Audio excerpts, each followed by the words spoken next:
American Jews are leading this effort today, speaking with our unique voice in this moment.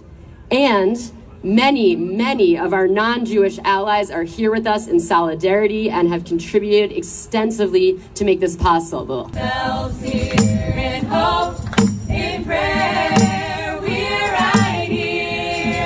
Corrupt, failed, reactionary leaders are setting the region on fire and targeting families with war crimes.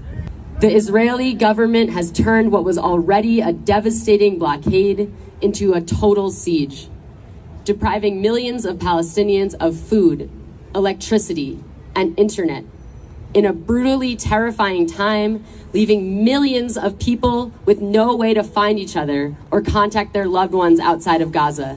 Coming from the Israeli government right now is genocidal. Make no mistake, as Jews, we recognize it. And as Jews, we know that that means that through our grief, we have to speak up. We have to speak up because we know we're saying things like human animals. As you talk about bombing an entire people, we know where that leads.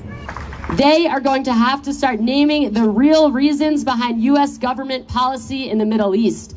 Power, weapons, oil, racism, Islamophobia. They cannot do this in our name.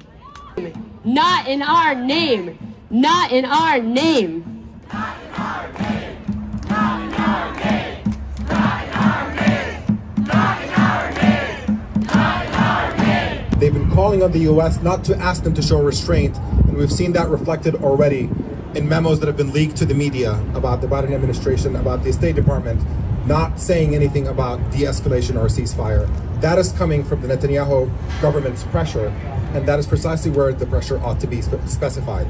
We are a government that sponsors the Israeli government with billions in military funding, and so our responsibility here, standing here as Americans, is towards the violence that we contribute to, and it obviously leads to the one government here that is objecting to any kind of de-escalation, and that is why we're raising our voices against it.